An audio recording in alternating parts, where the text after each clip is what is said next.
Okay. Hello? Hello?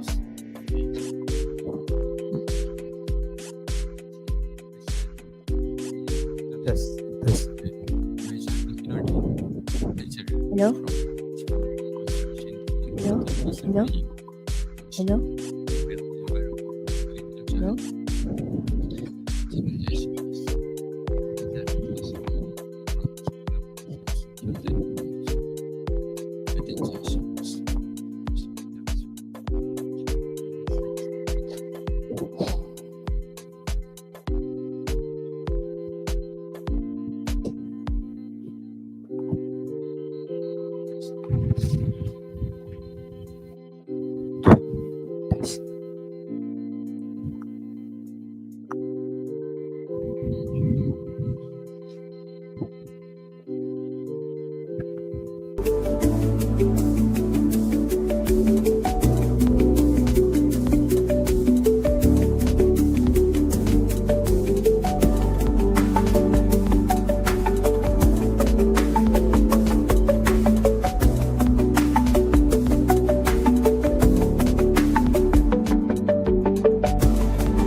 Good morning and welcome to the judges, teachers, guests, and participants of Frsis 2025. Now, I'd like to introduce our judges today. The Chief Judge is Associate Professor Engineer Technologies Dr. Rumaizah binti Nordin, lecturer from School of Construction and Quantity Surveying, College of Built Environment, UiTM Shah Alam. The second judge is Miss Wan Hasniza binti Osman from Sekolah Menengah Sains Sultan Muhammad Jiwa.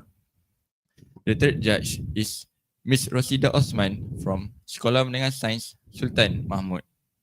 And I, Akil Zayat bin Muhammad Nujaidi from Sekolah Tuanku Abdul Rahman, while the timekeepers Sarifah Alia binti Said Ubaidillah Al-Habshi and Nur Almira Alisha binti Muhammad Helmi are from Sekolah Menengah Sains Kuala Selangor.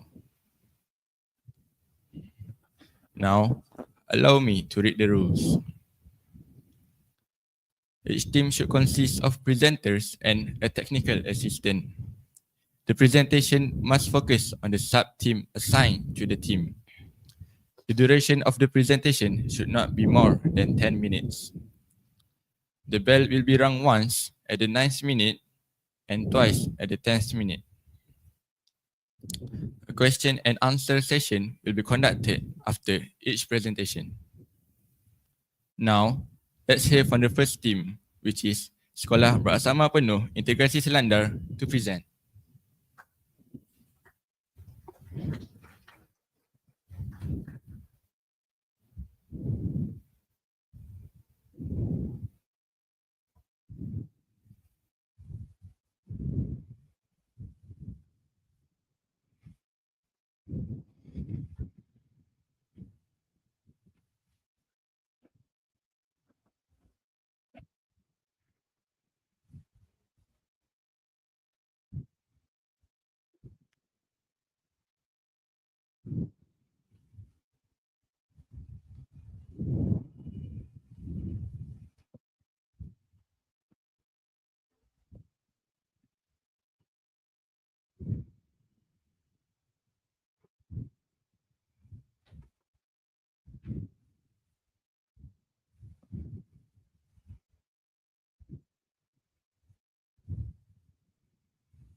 1.5 billion. That's the number of tourists every single year.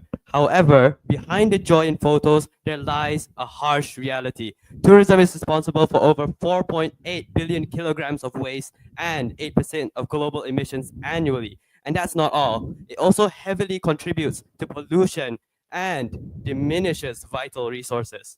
And it's not just happening somewhere else. In Malaysia, cities like Melaka face the same burden, generating over 1,400 tons of waste daily, a significant portion of which comes directly from tourism. Urban tourism is unsustainable and we need to make a change. So here's the question. What if we stop designing urban tourism to be passive and extractive and transforming it into urban ecotourism instead?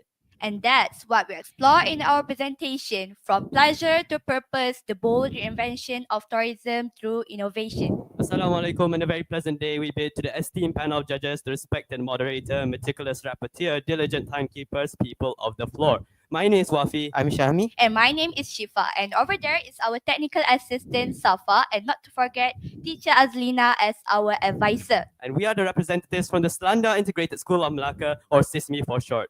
Ladies and gentlemen, we started our research to investigate a critical question. How can urban tourism evolve to become urban ecotourism through innovation? But wait, isn't ecotourism only found in nature-filled areas like in rainforests or coral reefs? That's a common perspective, but it isn't entirely true. According to tourism researcher David B. Weaver, urban ecotourism is a growing and legitimate category, and he has supported it in many of his works. And right now, what urban tourism really needs is a reinvention. But instead of pointing fingers, we wanted to propose solutions. So we came up with a hypothetical case study to illustrate to you what's possible if we apply the right innovations to an existing attraction. And we chose the Malacca River Cruise for its role because of three reasons. First, it's iconic yet underutilized. Second, any changes can be easily seen and understood by the general public. And finally, it represents the kind of passive tourism we believe can be completely reimagined. To put it simply, our research aims to find a way to implement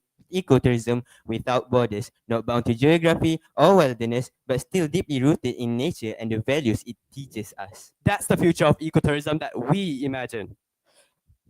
But why does tourism need to change at all? What's the problem? The truth is, as cities rapidly develop and attract more tourists, they start facing increasing environmental pressures, such as pollution. Yet, urban tourism continues to prioritize commercial gain and entertainment over sustainability.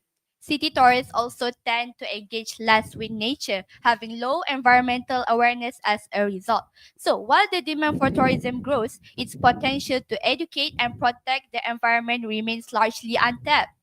Now, how do we fix this problem? To find out, we focuses our research on three main questions. First, how can we design the urban tourist attraction to bring people closer to nature? Second, how can these platforms actively support environmental conservation? Third, what strategies and innovations can we use to help this transformation from urban attractions into ecotourism experiences? And with those questions in mind, our objective was clear. To explore how urban tourist attraction can be designed and innovated, not just to entertain, but to educate, promote sustainability, and make tourists more eco-conscious. But of course, to answer our questions, we needed evidence. So we went for a mixed method approach using both quantitative and qualitative methods. For our quantitative research, we designed a Google form consisting 20 questions and a sample size of 94 respondents. On the qualitative side, we conducted a literature review using published books, articles, and research papers from the Journal of Sustainable Tourism. We also carried out 2 online interviews. The first was with a Malacca River Cruise operator who shared the challenges faced by the attraction and the possible innovations they are open to. The second was with an MICE, administrative officer, who explained how innovation is being approached in Malacca's tourism sector. And now that our research is complete, you're all probably wondering what did we discover. So let's take a look at our key findings, starting with the quantitative data. So a few of the key questions that we want to highlight is the first question, which is we asked people how interested they were in nature-oriented experiences within an urban context. And as you can see, a majority of them said that they would be interested. And secondly, we asked people how important it is to them that urban attractions contribute to environmental conservation. And 84% of them said it was important to them, showing that most tourists actually do care about sustainability alongside entertainment. And finally, when we asked them whether they would support urban ecotourism initiatives, nearly all of them said they were supportive, either fully or conditionally, of urban ecotourism. And now moving on to the qualitative data. So, as you can see, we had conducted a thematic analysis from to the interview data that we obtained. And from those teams, we got two main issues: the challenges in developing ecotourism. The first is due to spatial and ecological limits, some areas can't rely on natural landscapes. For example, let's take the state of Malacca as an example. It doesn't have as much waterfalls, jungles, or mountains as the states of Sabah and Pahang, for instance. So they can't build on the natural resource landscapes to make ecotourism work.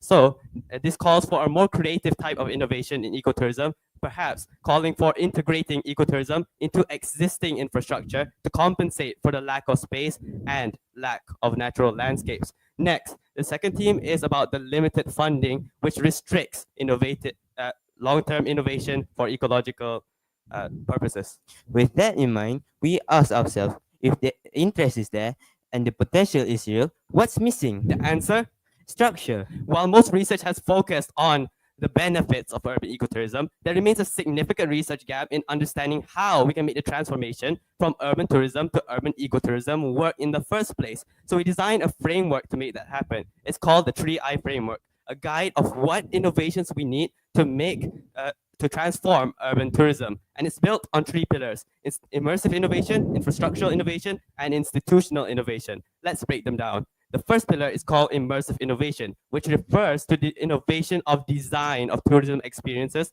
that allow visitors to become more emotionally connected to and learn from nature. Its purpose is to increase awareness and appreciation among tourists towards the environment.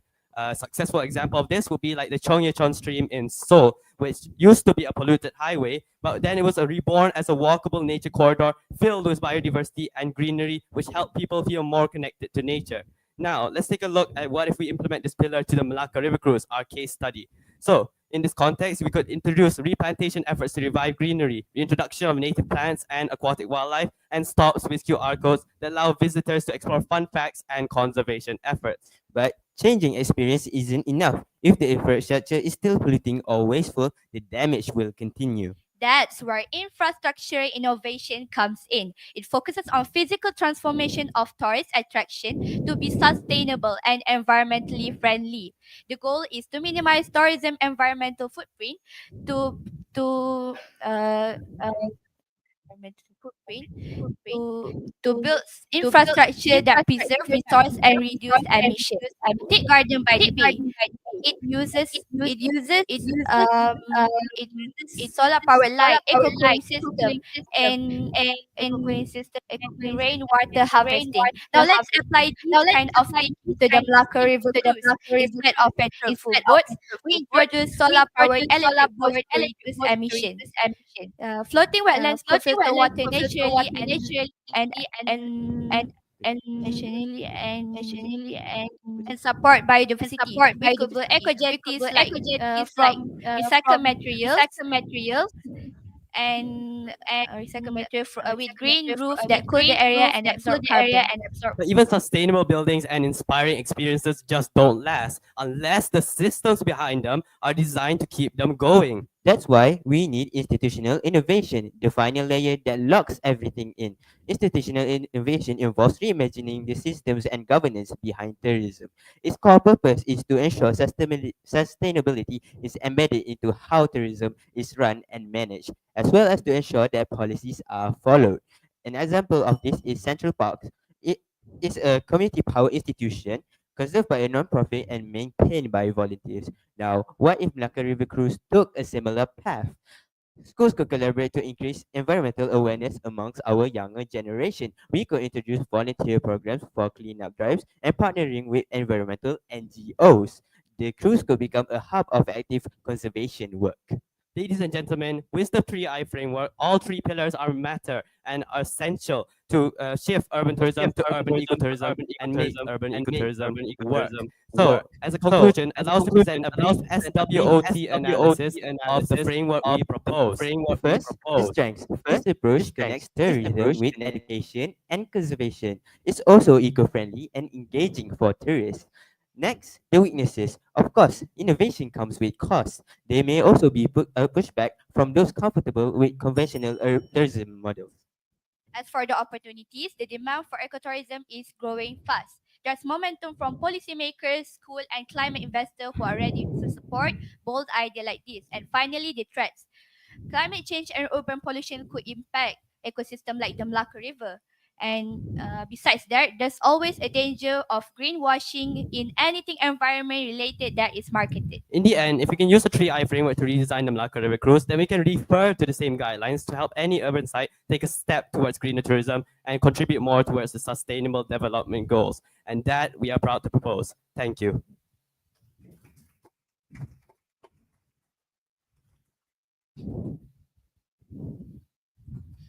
Now, I would like to invite the participants to ask questions to the presenter.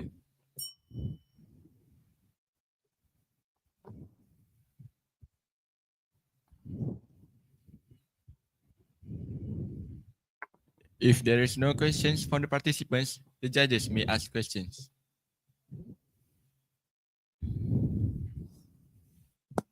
Okay. Assalamualaikum warahmatullahi wabarakatuh. Waalaikumsalam. Thank you and congratulations on the presentation. Right. So I have two questions actually. You mentioned that you conducted questionnaire. Yes. The sample was I think the respondents, I think 94. Okay. Who are they? Right. The respondents of our survey were actually tourists who are currently traveling in Malacca, because the way we distributed the form is that we went to BANDAR HILIR Malacca and we brought a QR code with us and we offered it to tourists for them to scan and answer the form. So it consisted of mostly local tourists, but there were a few international tourists as well for additional input. Okay. And then another question. So you have proposed the 3I framework. Yes. Who will benefit from this framework? Who will use this framework? Well, we'll see that the benefits of this framework, firstly, it will be used by the two people in charge of tourist attractions, of course, and the people who benefit, there are multiple stakeholders. We would say the first would be the tourist attractions themselves, as they will be able to attract more people. As you can see, a lot of people are interested in these sort of attractions. That's number one. Number two, it's an investment. For example, solar-powered vehicles can actually save money because they have to spend less on petrol, less on maintenance and such. So they don't have to use as much money. So that's for the tourist attractions. Second, as for the environment also benefits from it because, of course, there's less emissions and there's more ecological benefits for them. And as for the tourists get a more sustainable, more interesting experience, and they get to explore more sustainable options. They get to see what nature is really like, even within the city, and that makes them closer to nature, and therefore they'll become more aware of the situation our Earth is in. All right. So speaking of that, if you were to be given a chance to pitch this 3I framework, who do you think would be the most appropriate body or agencies that you would pitch so that this particular 3I framework can be realized or can be realized? Yeah. I think that if we were to pitch this, it would be to government bodies, because they can actually create, like the institutional innovation just now, they can create guidelines or a set of rules that and implement this framework within their country's guidelines to help people, to help the tourist attractions within there take a step towards greener tourism. And with governments, they can also collaborate with NGOs to make this happen. And of course, we can also pitch this to climate investors such as the Global Climate Fund or the Asia Pacific Climate Fund. Sorry. So they can invest more money in opportunities like this. Thank you.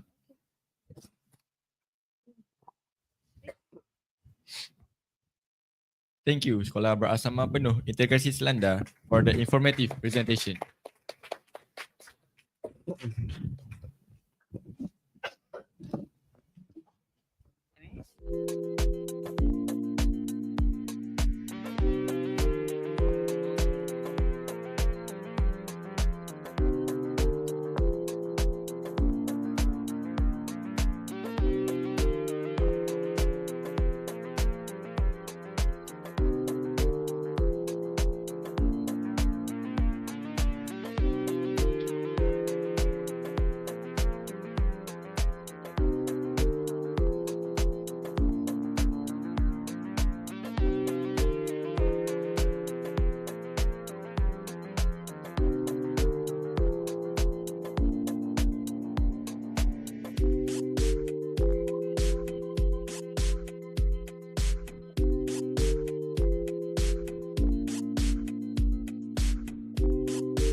adalah beauty tu. Sayangku. Baik, keluar yang baik.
Testing.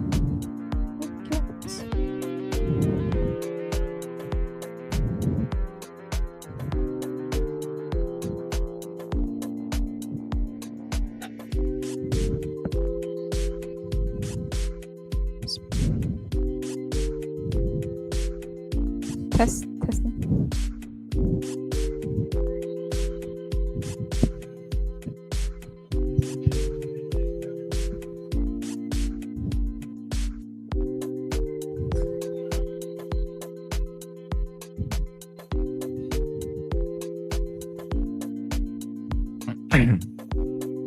Now, for the second team, I would like to invite Sekolah Menengah Sains Alor Gajah to present.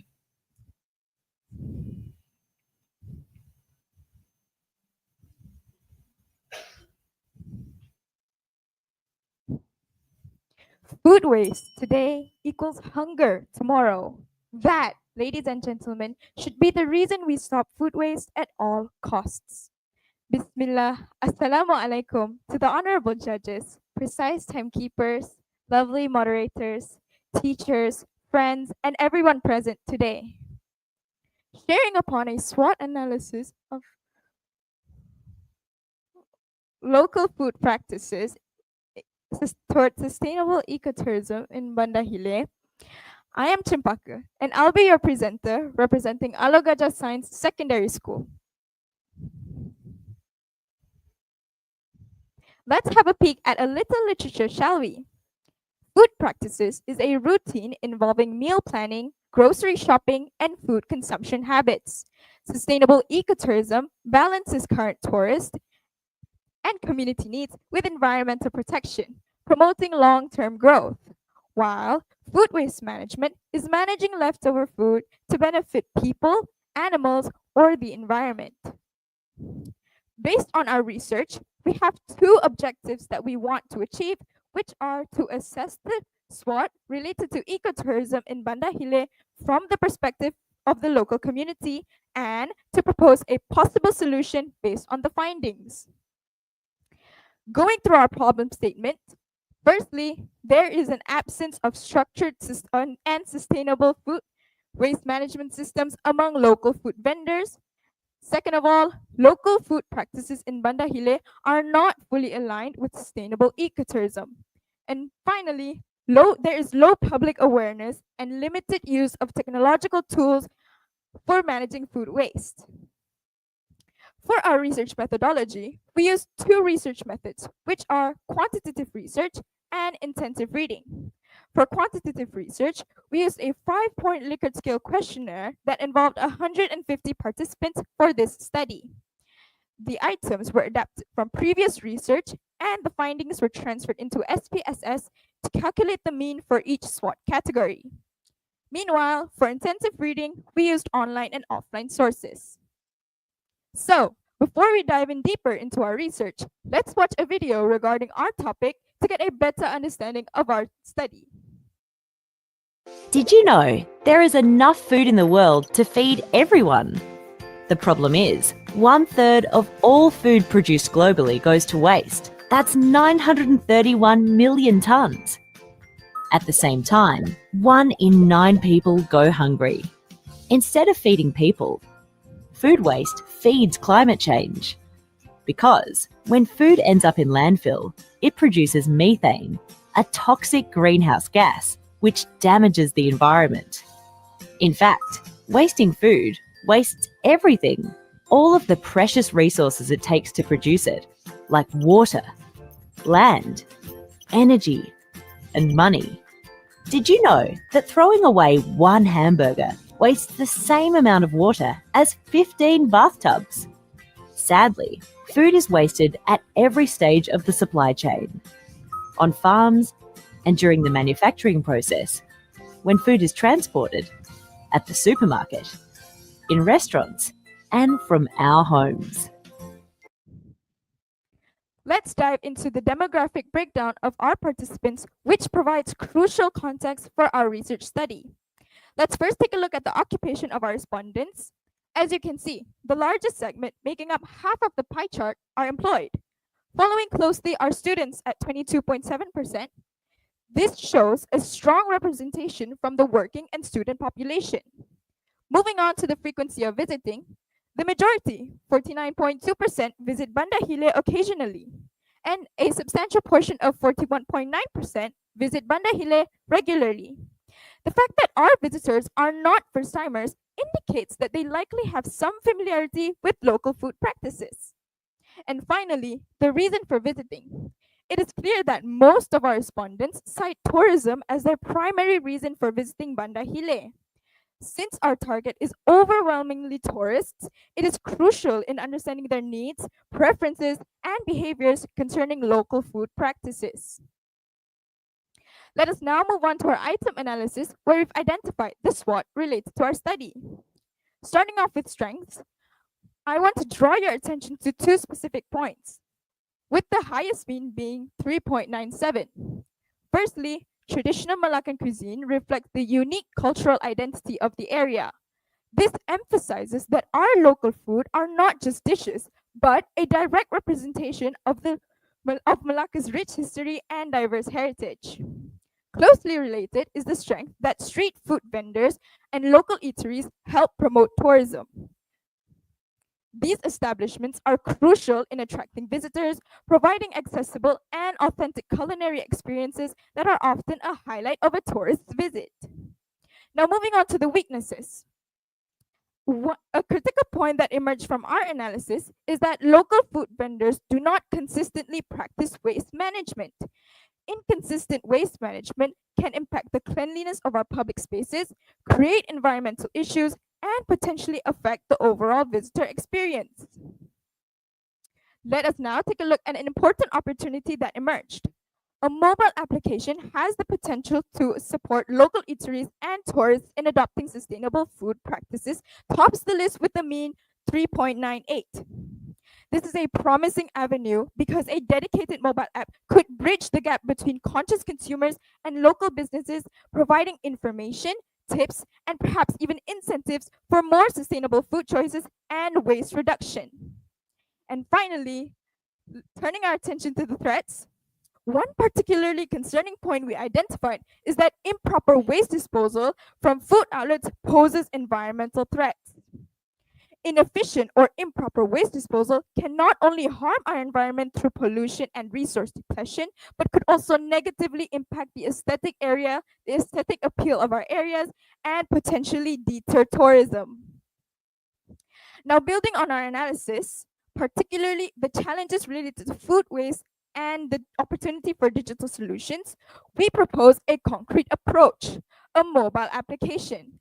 A mobile application aligns perfectly with rapid technological advancements, making it applicable for building innovative solutions. Ladies and gentlemen, I present to you EcoServe. Our EcoServe has 2 different functions, which are managing leftover food and managing used cooking oil. Basically, for managing leftover food, vendors would have to register and log into the app.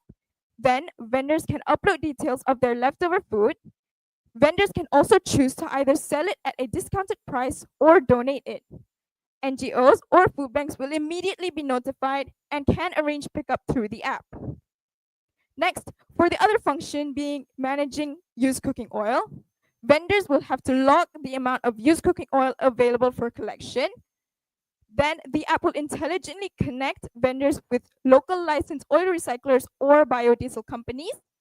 Collectors will come and pick up the oil, and as a benefit, vendors will earn cash or eco points. The app also tracks total oil recycled and environmental benefits. And eco-friendly vendors will get app badges and visibility. Having explored the challenges and a proposed solutions, let's highlight the significant benefits that our initiative is expected to bring to various stakeholders.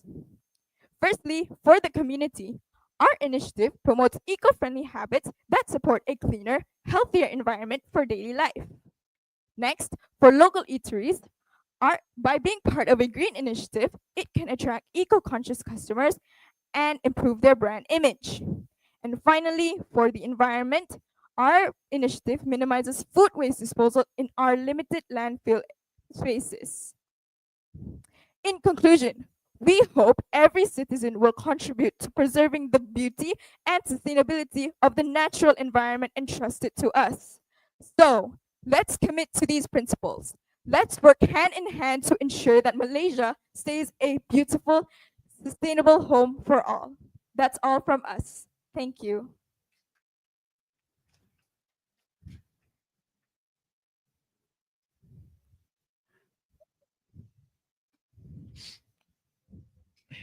Now, I would like to invite the participants to ask questions.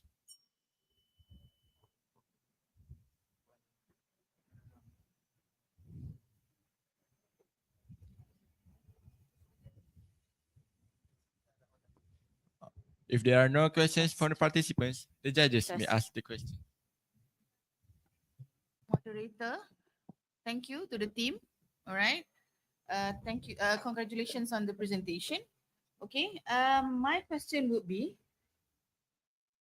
at first, what would be the exact aim of your research?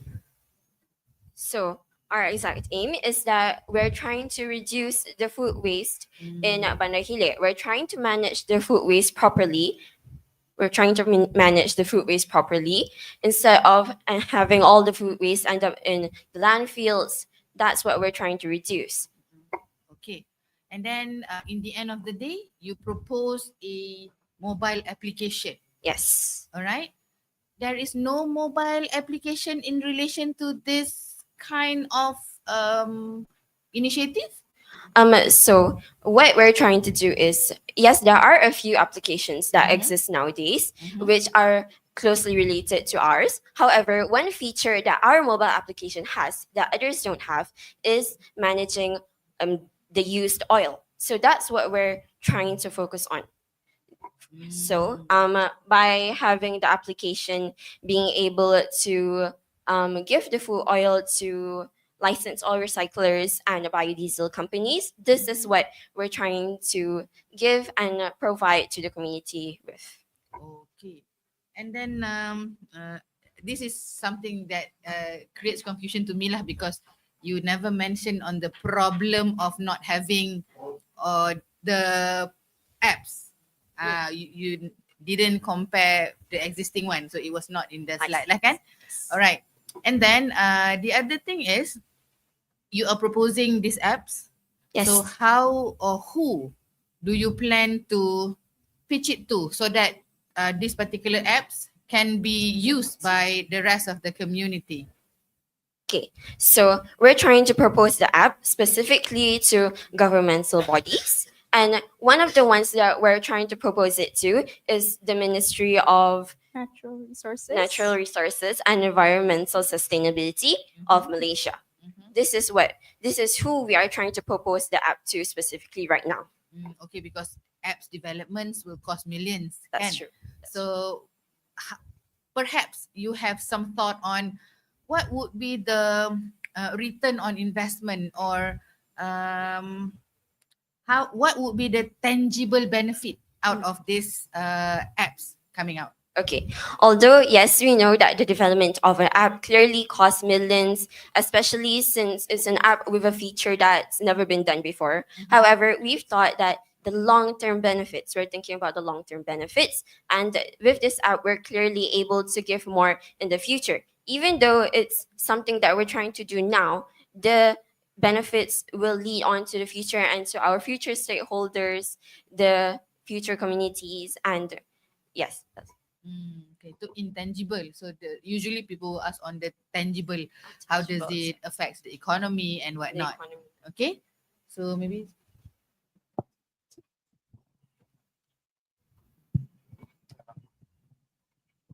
Okay, just one quick question from me. Okay, about the application. Now that you have mentioned, and I also know that there are a few quite similar apps nowadays that we have. So how far do you think the acceptance of people in choosing your app over other apps? As we know now, there's a like tough competition. So how are you going to make it like your app will be the chosen one? Thank you. Okay, so yes, these apps mostly exist.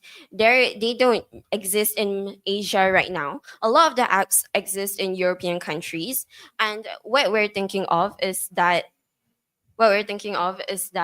our app has the additional feature of managing used oil. So as I said before, this is what we're aiming to give primarily to the countries and what we're focusing on. This is why other countries would choose our app compared to other apps.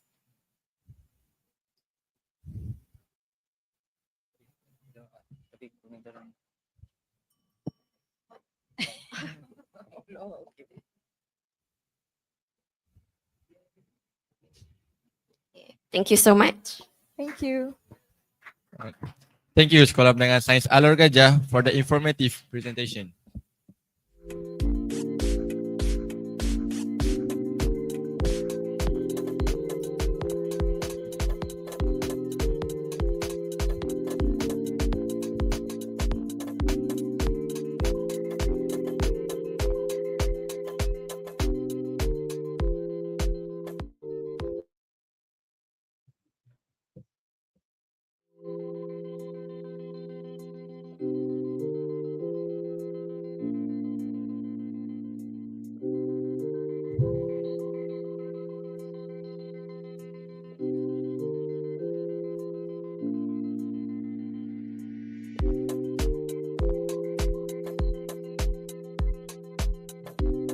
Tes tes. Assalamualaikum. Tes tes. Tes tes. Tes tes.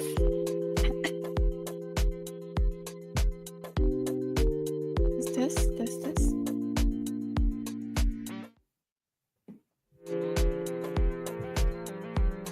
Now, I would like to invite Sekolah Menengah Sains Tengku Abdullah to present. Tourism is destroying natures, polluting cultures, and leaving scars behind. However, ecotourism protects, preserves, and gives back. Assalamualaikum and a very good day to our honorable judges, vigilant timekeepers, efficient moderators, and esteemed audience before us. It is both an honor and a pleasure to be here today. Have you ever wondered about the real meaning of ecotourism and how it can maintain sustainability? Well, you're in luck because today I would like to talk about pathways to sustainability, especially how ecotourism infrastructure, community well-being, and green innovation all work together for a much more sustainable future. Before we dive in, let's take a look at the table of contents of what we will be covering for today. Moving on to our introduction. Our research studies how ecotourism infrastructure maintains sustainability, how to support local communities, and sustainable innovation, practices, and strong infrastructure, as stated by Daud and Rahman 2011 and others that we mentioned here.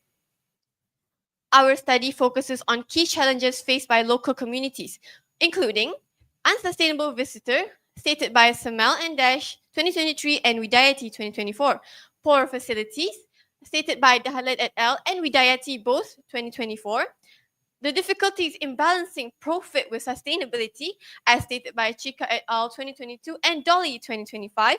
Last but not least, the slow use of green technologies, as stated by Kasim et al. 2023, Sanjaya et al. 2024, and Zhong and Deng 2024. Moving on, every research has a clear purpose. Our study explores how ecotourism infrastructure maintains community sustainability, challenges faced, and key innovations for long-term success. Moving on to our research question, this study investigates how ecotourism infrastructure supports economic sustainability, what challenges limiting its potential, and the roles of innovation in promoting a sustainable future. Moving on, for a furthermore explanation, let's take a look at our framework. These three boxes indicate a relation in a way we identify what, why, and how. So, for the first box is development of ecotourism infrastructure. It is an independent variable to economic sustainability of local communities, with the help of moderators that can alter the effects and mediators that link the relationship between independent variable and dependent variable. While economic sustainability of local communities depend on effectiveness in promoting ecotourism. Last but not least, this affects innovative practices in ecotourism that leads to our final outcome, which is sustainability and infrastructure resilience with the help of these moderators. No research is complete without a clear methodology. We use mixed method approach, which combines quantitative and qualitative. For research instrument, we use questionnaire for all RQs and semi-structured interviews for RQ3. Moving on to our population and sampling, we use maximum variation sampling by distributing questionnaires to 54 respondents from different backgrounds based on tourism areas as specified by the multi-officers. And we use homogeneous sampling because it includes respondents with similar characteristics. For our study, our sample populations are multi-officers. Moving on to our data analysis, we use multiple mediation analysis for mediators, moderation analysis to analyze moderators, and for this analysis, we use Hayes process macromodel for N1. This analysis, we use SPSS statistic 27. For thematic analysis, we use to analyze data obtained from semi-structured interviews. Moving on, these are the pictures taken during our semi-structured interviews with the multi-officers. Next is our expert validity process, check tools, accuracy, and relevance. Huge thanks to Mrs. Fatatuhanis and Mr. Tan Tai Chan for evaluating our research instrument. Both experts gave feedback to improve our clarity and relevance. Moving on to our reliability, we use Cronbach Alpha. As you can see, the 3 dimensions are above 0.7. As indicated by Harrod et al. 2019, that our questionnaires are reliable and can be used in our research after the pilot tests. Next, let's move on to our findings and results. We want to explore the relationship between ecotourism infrastructure and economic sustainability of local communities. As you can see, the direct effect shows a negative, probably due to poor planning. However, the indirect effect shows positive because ecotourism creates jobs and engaged community. However, if the infrastructure is poorly managed, income may drop, which explains the negative impact. Moving on, furthermore, in our RQ1, we want to know the relationship between independent variable, which is development ecotourism of infrastructure, and moderator that can lead to our final outcome, which is economic sustainability of local communities. I'm going to show the full results, but due to limited of time, I'm going to summarize it. As you can see, these are the moderators: government policy support, geographical location, and community partnership levels. As you can see, government policy support shows a positive effect. However, geographical location shows a negative effect. These two are not statistically significant, but community partnership level shows a positive effect and it is statistically significant. Moving on to our RQ2, we want to explore the relationship between economic sustainability of local communities and practices in ecotourism that can lead to our final outcome, which is innovative practices in ecotourism. As you can see, both shows a negative effect, but economic sustainability of local communities is statistically significant. However, practices and ecotourism is not. Moving on to our RQ3, we want to explore the relationship between our independent variable, which is innovative practices in ecotourism, and moderators that can lead to our final outcome, which is sustainability and infrastructure resilience. Also, as RQ1, I'm going to be summarizing this. So as you can see, all three moderators, which is technological readiness, availability of funding, and cultural acceptance, show a positive effect, and it is not statistically significant. Furthermore, in our RQ3, to get the best results and comprehensive answers, we use thematic analysis. So, for innovative practices in ecotourism, the most significant themes are actions, one of the sub-themes being green technology adoption, as quoted by Mr. Azhan, promoting solar energy. For the least significant themes are challenges under the sub-themes of measuring effectiveness, as quoted by Mr. Azhan as well, measuring sustainable tourism, scientific data for ecotourism growth. Moving on, availability of funding. For our most significant themes is policy, one of the sub-themes being ministry's role, which says that no direct cash funding to businesses, also quoted by Mr. Azhan. And for our least significant themes is sustainability under the sub-themes of business initiatives, also quoted by Mr. Azhan, ecotourism implementation based on businesses initiatives. Next is technological readiness. Our most significant themes are engagement under the sub-themes of benefits for operators. Mrs. Ubeiling said, mobile apps for ticket purchases increase revenue and marketing. For our least significant themes is digitalization. Cashless transactions, do it. Mr. Azhan said, e-payments increase convenience, lower costs, and build confidence in rural tourism. Moving on to a cultural acceptance, the most significant themes are management. One of the sub-themes being preservation of local values, protecting moral values from foreign influence, quoted by Mr. Azhan. And for our least significant themes is community empowerment, under the sub-themes of local community involvement, quoted by Mrs. Zanaria, programs through local state offices.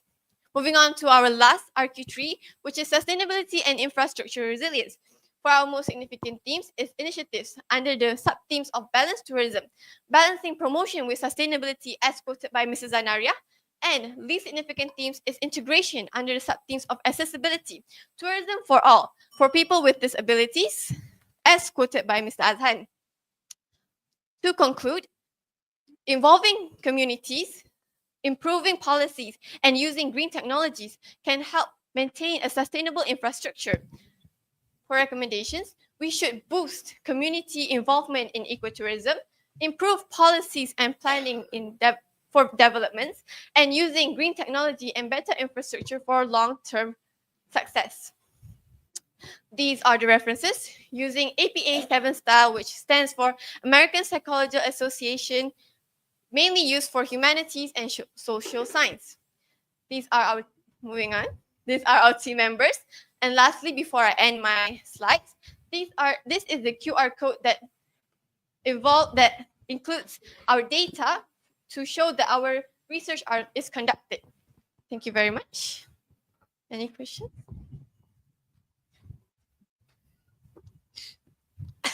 Now, I would like to invite the participants to ask questions.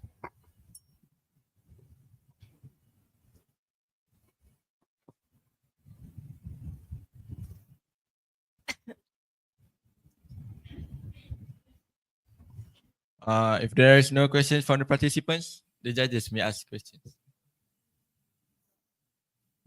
All right, thank you, moderator. Thank you, presenter. Congratulations on the presentation. Thank you very much. I would request a tiny favor.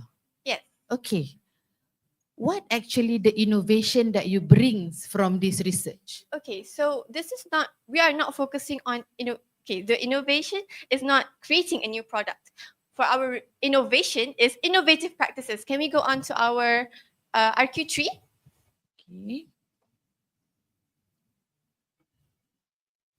Okay. Yes, these are our innovation, which we want to innovate practices in ecotourism. For example, green technology. Mr. Azan said that promoting solar energy can help reduce carbon emissions. Oh. Oh, okay. Mr. Azhan is the respondent. Yes. The one that interview. The interview. Yes. Mr. No. The one that you interview from Yeah. Motek, right? Yes. Okay. Semi-structured interview. Okay. Itulah. I think we kind of lost what actually the end product of this research. Okay. Let's Okay. go to- So you tell us on the framework, kan? So, but I think in relation to the aim of this research, you should put forward identifying the innovative practices. So this is what you want to tell people, right? Okay. But at the first place, why did your team choose to have that particular framework? I mean, the framework that you have, moderator, mediator, and such. This is a lot of work. But where does this framework can be applied? So this framework can be applied by government bodies. This shows and engages community. This shows our starting, which is development of ecotourism infrastructure. From this, can we reach to sustainability of infrastructure resilience? To achieve that, there are a lot of things that should be done. For moderators, it is to change, to see if it can alter the effect. So, and for mediators, it can see how it links between independent and dependent variable.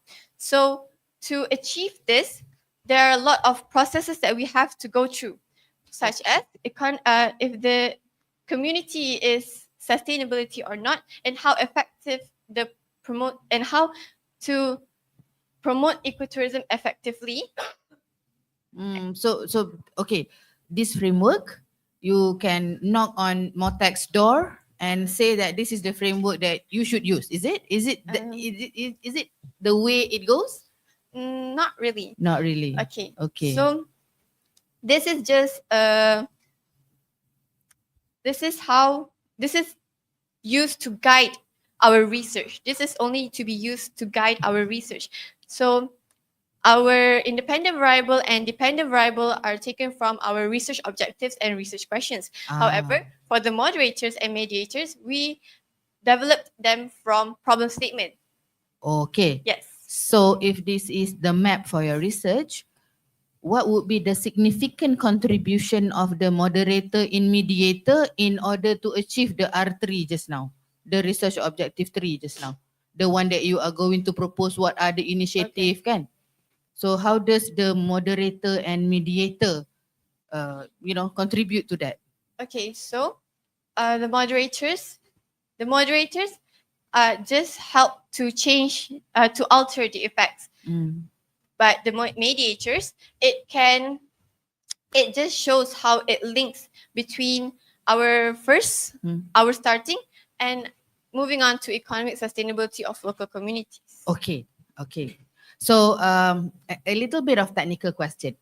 Why did you choose to use SPSS to test moderator and mediator with 54 respondents? Have you checked the normality? Yes. Can we go to our reliability? So before distributing the questionnaires, we test the questions to know if it's understandable with 10. That is alpha, my darling. That is alpha, not normality. Oh, normality. We use Combat Alpha for our research. That is for internal validity. Correct. Yeah. Okay, sorry. But okay. All right. Thank you very much. Okay. Thank you. Thank you, Sekolah Menengah Sains Tengku Abdullah, for the informative presentation.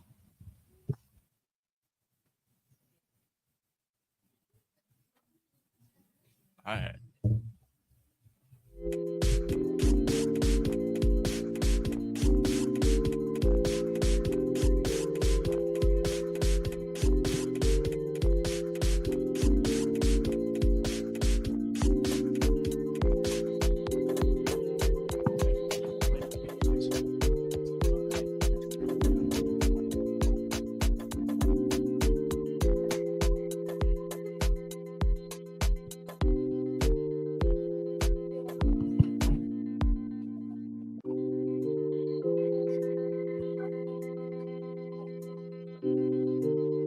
That's my.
Now, let's hear from the fourth team, which is the Malay College Kuala Kangsar, to present.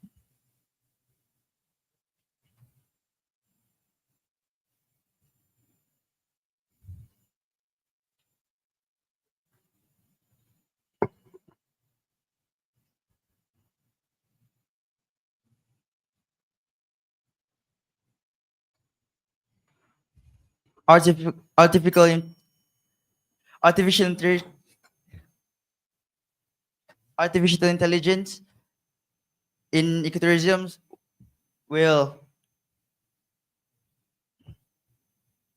help wisely in promoting sustainability, and also the technology it protects the sustainability in management of the ecotourism. Assalamualaikum warahmatullahi wabarakatuh. Firstly, I bid to the judges, the timekeeper, and also the reporter. Today, we would like to talk about technology integration in ecotourism. We chose Taman Eco RIMBA Ulu Kenas as the main case. Before I get started, let me introduce to you my team members. So first of all, we have Mizan Muhammad Dawishi as our reporter, Muhammad Fawaz Naufal bin Nazri, our moderator, and me myself, Arshad Midi, presenter, and lastly, Nick Farhad Barki bin Faidrul as the technical assistant and the second presenter. So Arshad, let's tell them about Taman Eco RIMBA Ulu Kenas. okay. For your information, Taman Eco RIMBA Ulu Kenas is an eco forest park that is located 15 kilometers away from Kuala Kangsar town. That in Perak, it is known for its natural beauty, such as their beautiful waterfall and also clear rivers, making it an ideal spot for recreational activities such as hiking, jungle trekking, swimming, and also bird watching. Okay, now I would like to explain about their definition for artificial intelligence. Artificial intelligence is the ability of a computer or machine to perform tasks that normally require human intelligence. For ecotourism, it's a type of nature-based travel that helps protect the environment and teaches people about nature and conservation. Okay, based on our literature review, we got to know about the artificial intelligence in ecotourism that has proven effectively in promoting sustainability, as it is seen in Berasrama Regency as an example, and also it supports tourism in development. Other than that, it shows the benefits of artificial intelligence that is shown in Zimingo in China. It shows that it increases the tourist numbers and also enhancing satisfaction and reduce operational costs that has been supporting sustainable development goals. So moving on to the next slide, we have the research background. So for our research background, we got three main purposes. So the first one is a problem statement, objectives, and lastly, the research framework. As ecotourism has been growing in popularity, Ulukanas has been facing challenges that because of modern expectation of the visitors and also the high chance of sustainability of the ecotourism management, making us to find problems in Ulukanas. So the problems are slight lacks of technological integration. Secondly, we got inefficient ecotourism management. Moving on, we have limited visitor engagement. And lastly, poor safety monitoring. So as we can see on the picture on the slide, the trail or the sidewalks at Taman Eco-Rimba Ulukanas is very slippery and mossy, which can be dangerous for the tourists and visitors when they're walking there. So the research objectives for our research is to investigate how artificial intelligence or AI technologies can enhance the efficiency of managing ecotourism destination. Secondly, is to analyze how innovation affects the number of ecotourism visitors. So here's the methodology. We got two types of methodologies here. First of all is by qualitative. So when we went site visiting at Ulukanas, we got the chance to interview with the ranger and visitors about their opinion about Ulukanas. And also by quantitative, we conducted surveys through Google Form to the visitors and also the tourists about why and their answers for the questions that we asked. Next slide. So for the research framework, first, we made an article research among our group members and the teachers. Moving on, we made a quick discussion with our teachers, and then we went to Ulukanas to conduct a survey to the tourists and visitors. From there, we can get the data and we can analyze it. Then we can get the solution, and lastly, we can get the conclusion. All right. Here, after getting all the results from the survey, we could do findings. So here is the respondent status. So as you can see on the slide, we can see that the local people, the majority from the pie chart is local people, which are 47 people out of 75, other than the first-time visitor and the more than one-time visitor. Okay, the questions that we asked, one of them is, have you ever visited an ecotourism site that used AI? If yes, did it improve your experience? Okay, as you can see here, most of them answered yes, it improved their experience. Okay, next, do you think the presence of technology makes this site more attractive to tourists? And yes, they answered, 69 people answered. Does AI provide tourists with an overview of the place? Yes, this is because of the digital signboard, and they can see the view of the place clearly and more accurate. Which of the following technologies would enhance our experience at an ecotourism site? So as you can see here, the gap is not really that big, but they still chose, most of them still chose digital signboard, because digital signboard can give an accurate and a better view other than digital tour guides and smart monitoring system. Would you be more likely to visit an ecotourism site if it included modern technologies such as digital guides or smart safety features? 94.7% of them said answered yes. Okay, how important is innovation use of AI in your decision to visit a nature-based destination? 84% of them answered very important because it is important of the use of AI in the decision to visit a nature-based destination. So, from all the questions, we can conclude that technology in ecotourism can help make it more sustainable. It also improves visitors' experiences and manages places like Taman Eco Rimba Ulu Kernas to be more efficient. So here's the appendix that the proof that we went site visiting with our teacher. And as you can see here, this is the map that was located there. It's not really that clear and not accurate enough for the visitors and tourists. So our plan is to do a digital signboard so that it's easier for the tourists and visitors that go there see Taman Eco Rimba a better site. So these are reference example from the Bekasi Regency and also in Zimingo. Okay, that is all from us. We hope that all of you understand and enjoy our presentation. And yeah, is that. That's all from us. Thank you.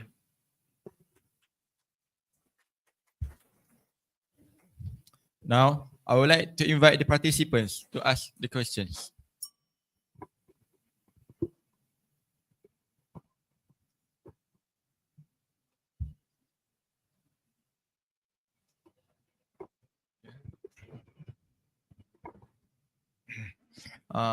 If there are no questions from the participants, the judges may ask them.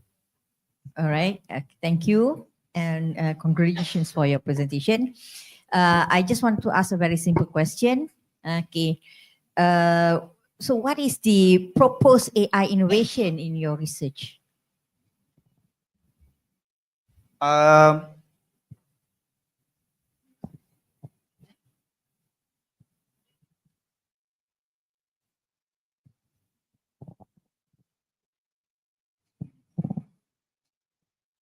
We would like to propose it to the government about how it could about the digital signboard. It could be more accurate and gives more benefit for the tourists and visitors. All right. Does that answer your question? Okay, I would like to add to that. Okay, you have like you stated that 3 types, right? That the kind of AI that you want to do: digital tour guides, digital signboard, and smart motoring system. Yes. Okay, so have you come out with a sample of these or any app or anything, or just merely mention that these are your suggestions? We're planning to do it. We were planning to do it on using the digital signboard to see if it was a better way to do this as a technology that enhance their experience. Okay, I would like to ask a question about the survey. You mentioned you actually perform a survey using Google Form. Who are your respondents? So for our respondent, we got local people. So basically it's the tourists lah. So we got local people, first time visitor, and more than one time visitor. So the tourists in the eco park? Yes, in Taman Eco Rimba Ulu Kernas. Oh, so basically all the research are done in eco park. Yes. Oh, all right. Okay. Thank you.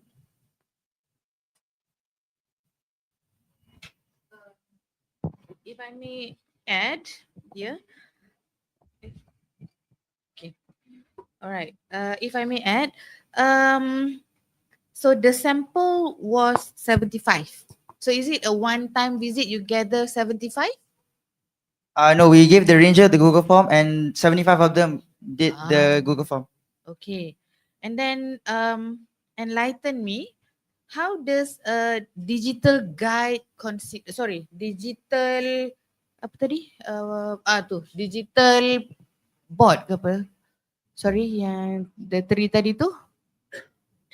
Digital signboards is considered as AI. How does it work? It is because we do it online, which is digital, and you can see the map better than if you see it like on the reality, which was just now at Uluganas.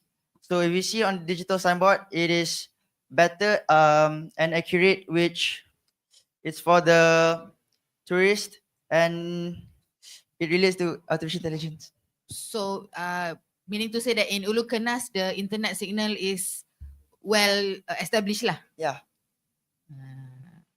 Okay. I think okay. Thank you. Thank you, the Malaysia Kuala Kangsar, for the thought-provoking presentation.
That's all right.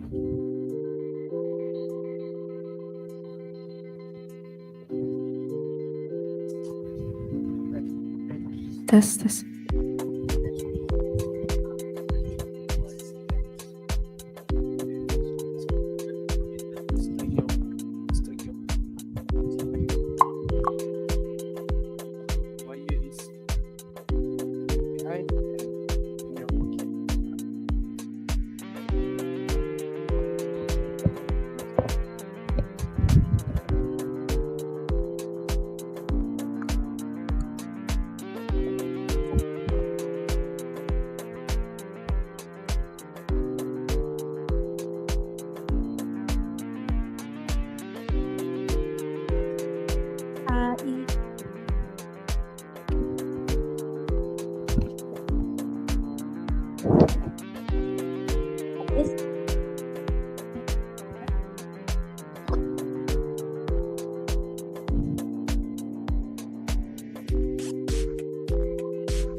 Next, I would like to invite SMAN 1 Purworejo, Indonesia to present.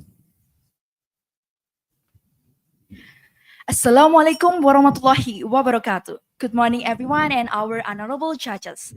Today, we're here to share our experimental search on alternative dye made from mangrove to be innovation eco-friendly coloring. From the eco-friendly coloring has impact for the ecotourism and local communities empowerment. And it's my pleasure to introduce. Hello, my name is Zayana. I will be your moderator today. And this also my friend Adinda and Luna are presenter, and also Nadira are the operator. For Adinda and Luna, the stage is yours. All right, to begin the understanding about this research, there will be several problem statements that will be deeply discussed in this occasion. The first one is, how does the batik making process affect to the environment? Second, can this mangrove-based natural coloring be the solution for this issue? Last, how can natural batik support the ecotourism through its quality? Next, please. All right, to collecting the data, in this research, we do both qualitative and also quantitative methods, such as literature review, which we read some articles and journals that are related to some environmental issue due to the batik making process. Second, we do some experimental with some sample that we tested into some standardization test. The last one is evaluation that we take from the result from the standardization test. So let's talk about batik first. I believe that you all here already know about what batik itself. It's actually what we are wearing in our shoulder here. There are some of the example of batik in Javanese Indonesia. To talk about batik, there are three words that really describe. The first one is culture, color, and pattern. So they have a correlation to make a beautiful pattern of batik that we usually use as a daily clothes. But let's see to the fact that happening around us. There are some surveys reports on Central Java and Yogyakarta in Indonesia. The survey result shows that every day 2.4 million liters of batik dye waste enter drains in Pekalongan, Central Java. It indicates that the water or the river in Pekalongan that you may see in the picture, it has polluted by the waste of coloring of the batik making process, because the commonly used batik that we know it's or we can call as the conventional batik one, it uses a chemical coloring that has a heavy metal such as chromium and also a mercury that are carcinogenic, which are it's so difficult to be degraded. So when it wasted into the river or the other ecosystem, it can be very dangerous to the ecosystem and also the living creatures. Next. All right, here's comes solution.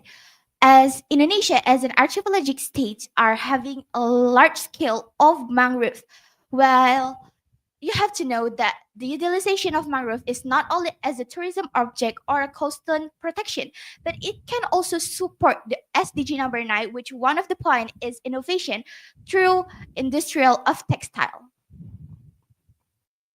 All right, here we provide you mangrove-based natural dye innovation for Indonesian batik, where we are in a cooperation with some local communities that are also supporting the conservation of batik in Purworejo, Central Java, Indonesia. The main component of batik is tannin, as you can see here. Tannin is stored in a mangrove bark as the function for protecting the mangrove from the bacterial infections. However, in our project, we use tannin as the compound for the natural dyes. So how is it made? Actually, the natural colorant that it is used for batik is we only use some of the structure of mangrove, that is the bark. The first we have to cut and dry the mangrove bark, and then we have to boil it with some ratio that if we want to make 1 kilograms of mangrove, we need 10 liters of water. And then the last step is the time of the boiling. We can adjust the time.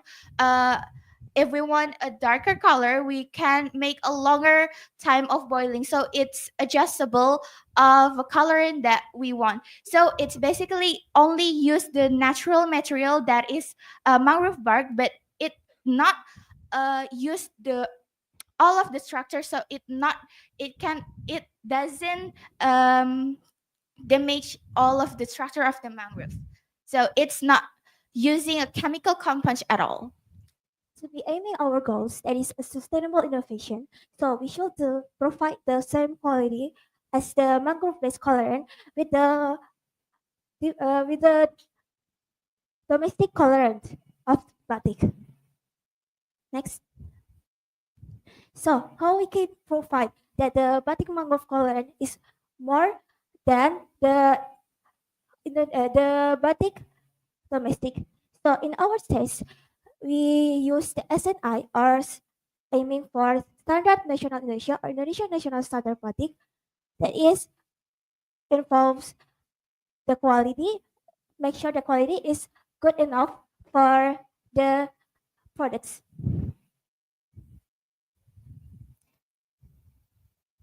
So we are doing some tests and this is our result test. It shows that our color aromatic mangrove is already good enough for daily use, although it still needs improvement in order to color fastness to rubbing in dry condition and color fastness to light or daylight exposure. This means that our natural batik is have to be used, but in a way that that we have to keep it in a correct special treatments so the color is still stains well. So the next is we see the economical beneficial in this industrial. We see the payback period. Payback period is how long you will get your money back if you using this industrial. As we can see here, Satyajati Vita in 2023 is said that the payback period is 4 years, and Mindaryati and Aswati in 2020 says that the payback years is 1.9 and after tax is 2.7. It means that they have really fast for forestry sectors. All right. In the conclusion, the mangrove-based natural dye are metal-free in innovation of coloring waste management. Here, metal-free dyeing of cotton fabric using mangrove are having microbes that are bioactives, so that they are potentially to decompose the organic waste and restore the water quality, so they can produce the sustainable cycle. Next. Lastly, there are some community that we are in a cooperation to do this research. There are Rumah Mangrove, Komangjo Foundation, and also Kesemat. They produce some product like what we use in our shoulder and also the colorant of the mangrove. It is some of the product that they produce, so it is basically made from a natural material. So here they're not only focused on the mangrove as a tourism object, but they also do some conservation and also support the innovations through batik selling. Okay, ladies and gentlemen, we learned that mangrove-based batik will be more environmentally friendly and will not produce chemical compound with environmental damage. And this innovation will be a step towards sustainability tourism with unique experiences. Let's blending tradition, sustainable, and innovation for the brighter future. Thank you. Wassalamualaikum warahmatullahi wabarakatuh. Thank you for the interesting presentation. Now I would like to invite the participants to ask questions.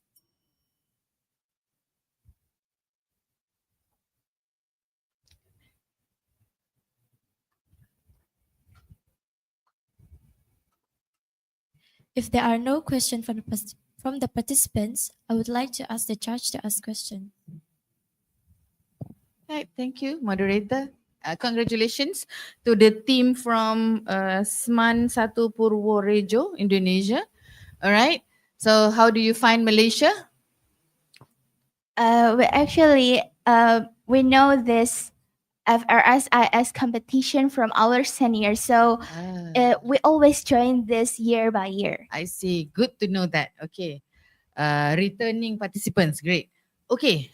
It's just that I am a bit curious. Okay, you explain very clearly on the effect of dye, and then due to that problem, you suggested or you produced the natural color for dye from mangrove, right? How does that directly related to ecotourism? All right, thank you for the question. Here we are in a cooperation with some local communities such as Rumah Mangrove, Kasemat, and also Komangjo Foundation, as what I said before. They are also supporting some mangrove as an object tourism in Purworejo, Central Java. So we are also sharing about the ecotourism itself, but they support us to make some output, some innovation that has been existed before, and then we found out this the sustainable products that we offer to you. But I guess you need to link it further with ecotourism, perhaps in having the dye, the natural dye from mangrove. You have some sort of activities within the mangrove place, the one that you mentioned, the green colored logo just now. What is it named? The Rumah Mangrove. The Rumah Mangrove. So maybe Rumah Mangrove can have some programs to show how the dye works and things like that. Then that will tie with the ecotourism. So if it's just as it is an innovation of a new product, eco-friendly, but not clear in relation to the ecotourism. All right. As what I said before, Rumah Mangrove is also support the conservation of mangrove in Purworejo, Central Java. We also have the tourism in our region, but that, and then they also beside of just open some tourism object, they also sell this mangrove so they can support the ecotourism through the the economic value that we got from the selling of this batik. So the correlation is actually on the economic value that this batik have to attracting investment from the others, so the others can know more about this natural batik, and then they can also visit the ecotourism that Rumah Mangrove supported. Hi, just a quick one from me. So now about the idea of conserving the environment, like not cutting too much trees, how do you make sure that happen when you have to use the mangrove itself? What if you have a lot of tourists and you have to do this business in large scale? How do you balance that? Thank you. All right, thank you for the question. This is basically an eco-friendly product. So we have some a policy that if we want to make a product, that we cannot same this process with the other products that not eco-friendly, because we are always focusing and caring about the environmental issues. So thus, yes. All right. So one of the local communities that Rumah Mangrove has a policy to keep their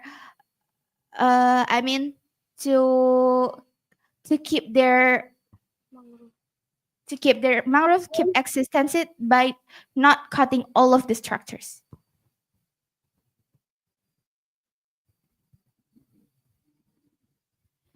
Thank you, SMAN1 Purworejo, Indonesia, for the interesting presentation. Thank you. Thank you.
Test, test. Test, test.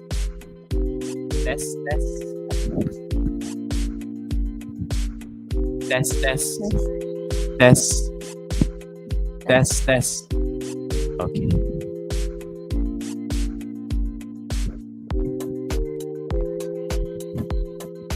Last but not least, I would like to invite our last team for today, Sekolah Menengah Sains Kubang Pasu, to present.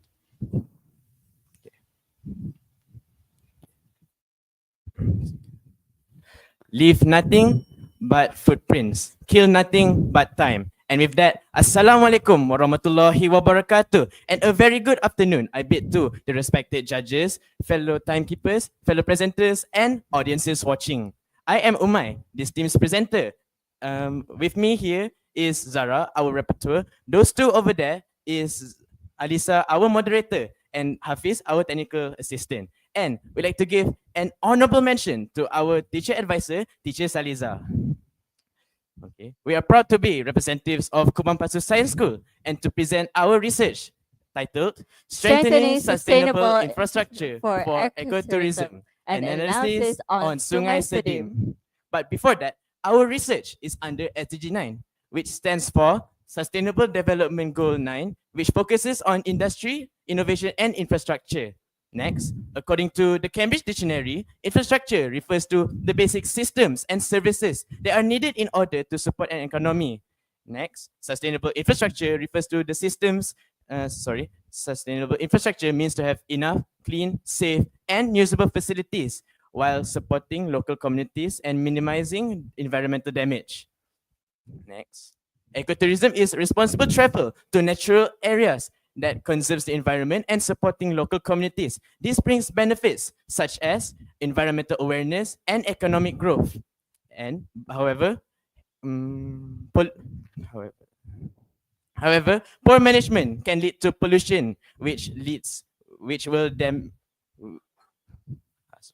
sorry, let me rephrase that. However, poor management will lead to pollution, which will damage nature itself, affecting ecotourism negatively. So, for our research location, we've choose Sungai Sedim as our location. But why? We choose Sungai Sedim because it contains the treetop walk, one of the world's longest rainforest canopy walks in the world. And it also creates job opportunities for locals. In addition, Sungai Sedim's rich nature and beautiful views makes it a prime to ecotourism spot in Malaysia. However, despite the potential, there are challenges that hinders its growth as a ecotourism destination.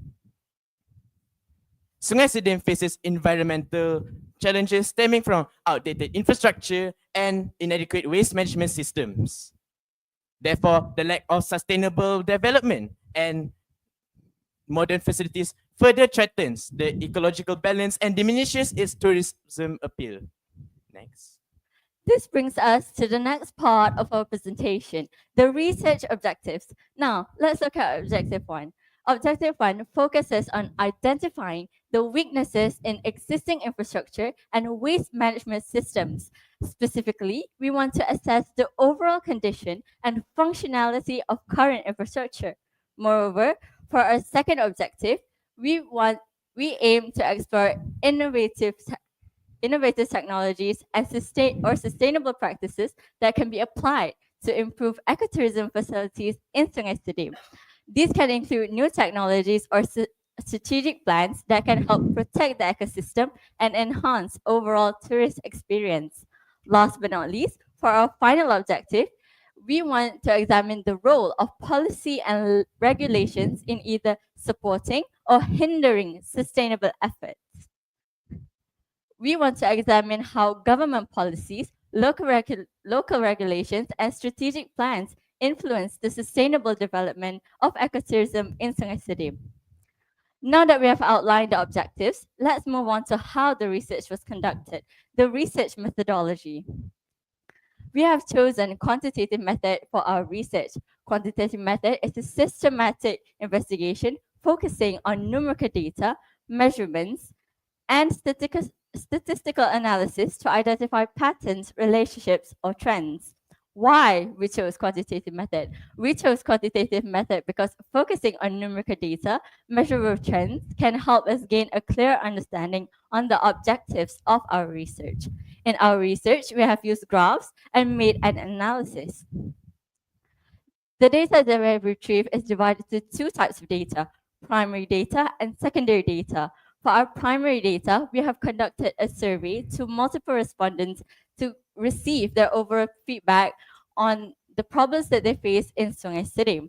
In our survey, 66.7% are women and 33.7% are men aged around 30 to 40 years old. Examples of the questions that we asked them were how was the overall infrastructure and amenities in Sungai Serim. In addition to that, we also asked them whether or not there were presence of trash scraps and pollution in Sungai Serim. Last but not least, we also asked them whether or not there were enough trash bins and eco-friendly signage in the area. For our secondary data, we have retrieved our data from news, articles, and literature review relating to problems surfacing in Sungai Serim. Okay, so the following graph shows the reported deficiencies in tourist experience in Sungai Serim. The x-axis shows the numbers of respondents, while the y-axis shows the types of complaints received. Now, it has been made abundantly clear to us that the biggest concern among visitors are the facilities, followed by cleanliness and environmental protection. One major example of inadequate facilities is the shortage of trash bins in the vicinity. This leads to improper waste management and this harms the environment. So a simple solution to be made is to increase the number of trash bins while implementing new technologies such as solar powered composting bins. As the saying goes, prevention is better than cure. So another step to be taken is to ban the usage of plastic bags and organize waste reduction programs. Next, results show that the maintenance of toilets and prayer rooms are heavily neglected. This causes a huge dissatisfaction among visitors. And a simple solution again to be made is that local organizers must make sure that these facilities are well kept, clean, and built using low maintenance, durable, and sustainable materials. Finally, the government itself, themselves, can directly support the improvements of infrastructure in Sungai Serim by enforcing stricter and better environmental laws and green incentives to help develop said initiatives. For example, the government can build solar-powered facilities, green walkways, fund waste management programs, and enforce environmental laws such as the Kreislaufwirtschaftsgesetz from Germany, which focuses on reducing the production of waste. This brings us to our discussion and conclusion. The challenges faced in Sungai Serim highlight the need for stronger infrastructure development.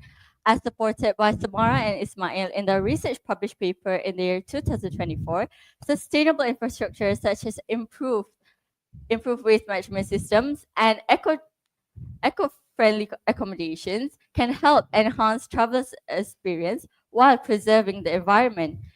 Furthermore, as supported by Gorbunov and Oleg in the research published paper in the year 2024, investments in modernized infrastructure can help mitigate risks like flooding to ensure long-term sustainability for ecotourism.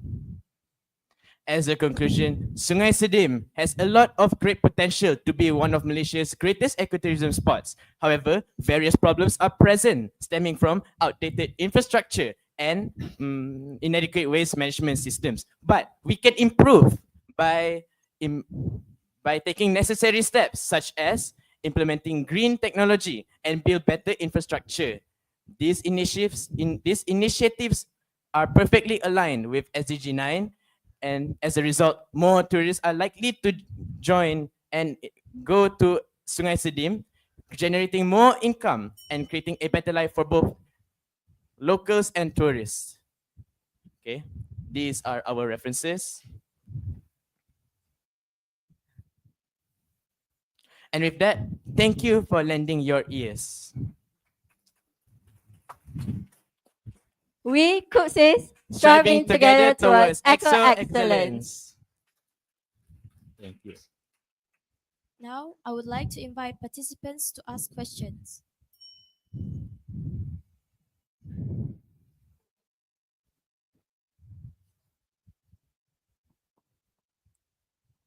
If there are no questions from the participants, the judges may ask them.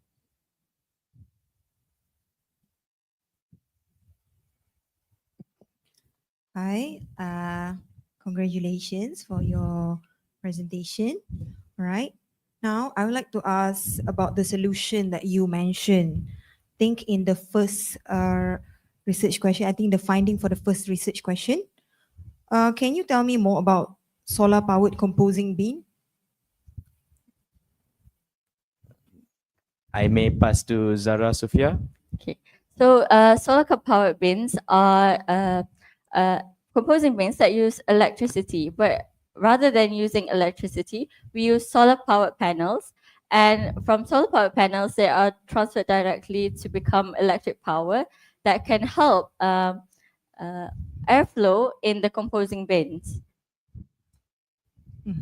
Okay. Now, there are a few solutions which you offered in this particular research, and the solutions are all, I think, quite ideal. How far do you think? Because you never really propose any specific solution from your own research. I mean, on your own, probably like a prototype or something. So, how far do you think all these ideal solution can actually take place in real world? I mean, and especially in SDIM.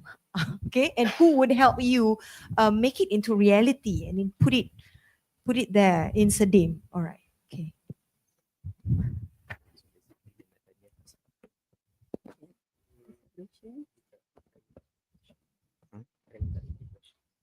I'm sorry, but can you repeat the question?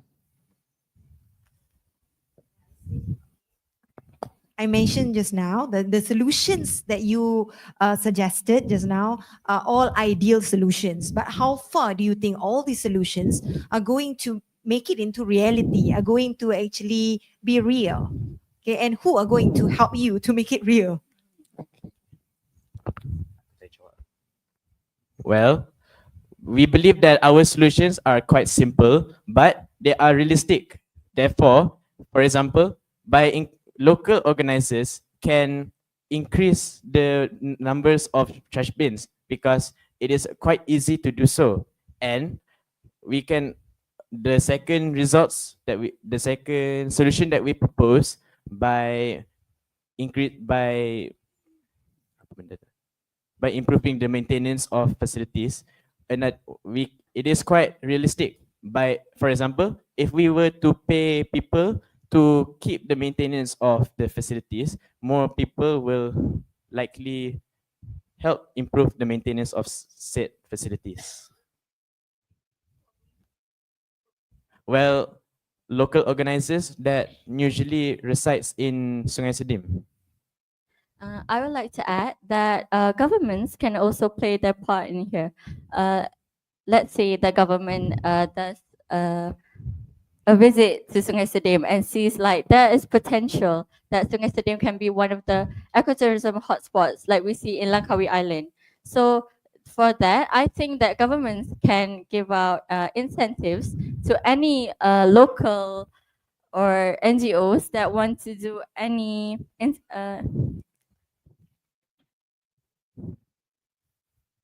improvements there. The government can give incentives to them who want to carry out the improvements.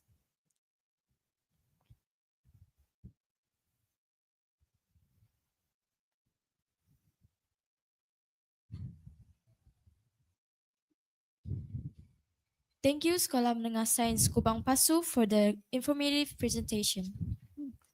Thank you. Thank you.